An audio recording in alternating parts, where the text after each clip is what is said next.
What's up, it's Gene, your coach and motivating impact storyteller. This is Genius Motivation and Self-Discipline Coaching.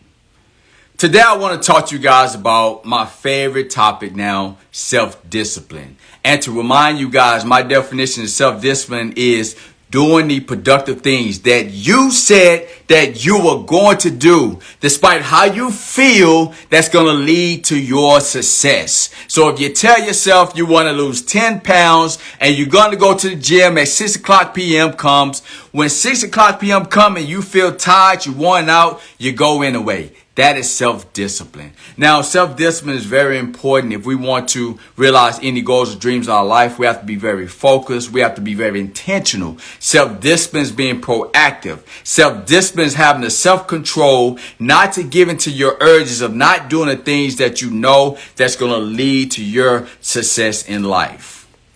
But it all starts with something. And the foundation of self-discipline is self-assessment.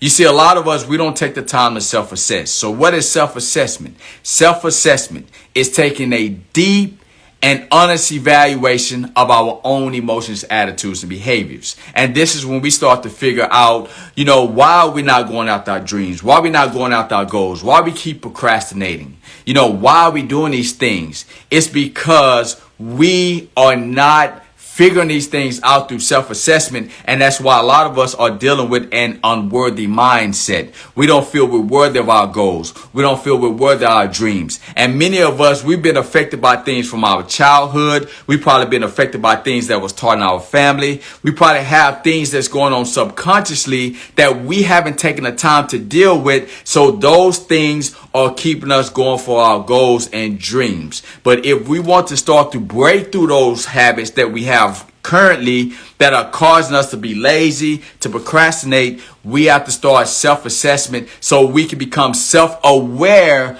of the things that are holding us back. So when I was in elementary school, right, I had a situation that happened to me that kept me from using my gifts and talents. You see, my gift is writing and storytelling. These are my gifts. These are the things that come natural to me. But for many years, I did not use my gifts. And the reason I didn't use them is because something that happened that subconsciously was holding me back in elementary school that made me feel that I would not amount to anything. So when I was in elementary, I remember like this was yesterday. I was standing in the lunch line. There was this teacher in front of me that she was not my teacher, but I was acting a fool with another friend of mine. And this teacher turned around, she looked at me, and she said, Gene. I was like, oh, she know my name. She said, Gene, I know your sibling. I know your family. You're not going to amount to anything. Now, the crazy thing about that is as a child, you were called everything. Even to this day, as a grown man, I can still vividly see her face, her facial expressions. I can hear her voice, how condescending it was, and how I felt in that moment. But I never thought that something that happened that long ago would affect me when it pertains to using my gifts and talents. Now, ironically, that same year, I had my own teacher. Her name was Miss Sanders. She go by Miss Bailey now. She follows me on social media, so she knows this story very well. She told me after we had it was called the what they call it, stars now. It used to be called the TOS test when I was at school. Let you know how long I've been around. It was called the TOS test. And in the TOS test, there was one part of that test that you had to do, and it was the writing aspect of the test. Now, when I was in the classroom, she didn't think I was paying attention half the time. But when we had to do that TOS test and we had to do the writing part, the highest score that you could get was a 4. You know what I'm saying? The highest you get, what's up, Logan? You could get was a 4. So I took this TOS test. I remember I had to describe a person, and I remember writing how I saw the sun, the sky, the feathers on a person, suit, and all these different things that I wrote. I was in elementary school. But when those scores came back from the state, I remember Miss Sanders was reading through the scores. She was going through students' scores. This person got a 2, this person got a 3, this person got this. And then she got the mic. She say, Gene Mosley, you got a 4. And I remember like, wow, I got a 4 on that thing. I thought it was easy. And I remember she came to me after class. She said, you know, Gene, you the only kid that got a 4 on the test. You can be anything you want to be in life. So I had 2 teachers the same year. One told me that I would never amount to anything. One told me that I could be anything I want to be in life, right? But you know what I did? I did what most of you guys do. I decided to focus more on the negative thing that teacher said. See, because I allowed the negative words of that negative teacher to grow in my mind. You won't amount to anything. I know your family. And year after year, I used to focus on that. When I got opportunities to use my gift of writing, to use my gift of storytelling, I wouldn't do it. I had so many opportunities when schools would come to me and say that I was going to, hey, Gene, we want to put you in this writing competition. Hey, Gene, you pretty good at writing stories. But I just could not believe it in my mind because I kept believing I would amount to anything. As a matter of fact, when I got to my second high school after I got kicked out my first, for reasons, if you want to find out, get my book Overcome Me Empty Closet. You figure it out real quick. And I got kicked out of my first high school. My second high school, my counselor was one of the teachers told my counselor that, hey, Gene's a very good writer. We should put him in a writing competition. And this lady pretty much pressured me to do it. I didn't really want to do it, but she was like, then she started telling me, you're going on a field trip. You're going to have some candy. You don't have to be at school all day. So I was like, okay, that's very appeasing. So I decided to do the writing competition. But when I went there, and I started looking at the competition itself and all the contestants, I automatically started to feel inferior. And I started thinking to myself, you're not going to amount to anything. And it's amazing how this was steady playing in my mind subconsciously. I wasn't even realizing how much this was holding me back. But fast forward, went off to college. I kept hearing from professors. I had a speech professor, Gene, you're a great storyteller. Gene, you're a writer. I just wouldn't believe.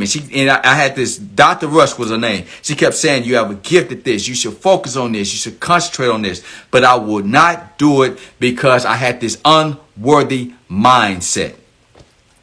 But when I decided that, man, I started having these visions of myself speaking on the stage, and I started having these visions of myself becoming an author. And when I was in the corporate world, they was telling me the same thing. Man, you are such a good writer. You can write all these motivational stories. Man, you should be using this gift. They wanted me to use for the company, but I was like, nah, I want to find a way to use this for myself. So I started to sit down and ask myself, why am I having a hard time stepping out to be a writer, to be an author, to be a speaker? And then I did what I'm asking you guys to do. I started to self-assess. I started to sit down and take a deep and honest evaluation of my own emotions, attitudes, and behaviors. And what I discovered in that situation is that I had a very unworthy mindset. I was telling myself I wasn't worthy. I couldn't become a good writer. I couldn't become a speaker. I couldn't do any of these things. And because I had this negative record playing in my mind, it was keeping me back. But then I say, okay, why do I feel that way? Why I keep saying that to myself? Why I don't, when it comes to academics or doing anything with my gifts and talents, I'm having a hard time stepping out. And then I realized it happened all the way back in elementary school when that teacher told me that you won't amount to anything. She was still living in my head. Those words were still alive and it was holding me back. So when I started to self-assess, I realized, you know what? I can make a change. You know what I'm saying? I can change this. I can start to focus on something more positive. So you know what I decided to do years later? I decided to focus on the words of Miss Sanders, who is now Miss Bailey. I thank you so much. I know you watching Miss Sanders, Miss Bailey. I start to focus on her words and how she say, Gene, you're a great writer. You can do anything you put your mind to. You was the best writer in the class. As a matter of fact, not too long ago, we was on Facebook chatting one day. She said, Gene, I still remember you back in elementary school. You was the best writer in the class. I'm not shocked that you're an author. I'm not shocked that you're a speaker. I'm not shocked that you're telling all these stories. I saw this in you years ago. And because I started to focus more on the things that Miss Sanders said to me when I started to step out for my dream, when I started stepping out for my goals, I was so self-aware of what was holding me back mentally. I started to develop that confidence and started to develop that belief in myself that I did have the gift to tell stories. I did have the gift of writing, and I was worthy of achieving greatness. I started to develop what I call a worthy to be great mindset. And what that is that when you start to believe that you're worthy of achieving greatness in any endeavor you take on in life, and it takes a lot of work on yourself to develop that type of mindset. The reason I can do all these videos, the reason I'm an author today, the reason I'm a speaker, I use my gift of writing and storytelling is because I have a mindset, a worthy to be great mindset. I believe that I am worthy to be a great speaker, a great author, anything I want to do. I believe in myself. And a lot of you all out there, you're having a hard time being disciplined, getting things done because you have an unworthy mindset. You haven't taken the time out to self-assess, to figure out what is actually holding me back. It's all in the mind. It starts with the mindset. If you don't believe you are worthy, you're never going to feel you're worthy. If you don't believe you don't have what it takes, you'll never ever go after the things you want in life. But I promise you, you sit down and you self-assess and you start to figure out why you feel that way. Look back in your childhood. Did somebody say something to you? Did you lose a competition? Did a parent say something? Did a teacher say something? Because in order for you to start to break that unworthy mindset, you must go to the root of it. You must find the root so you can challenge it so you can grow as a person. So what is that for you?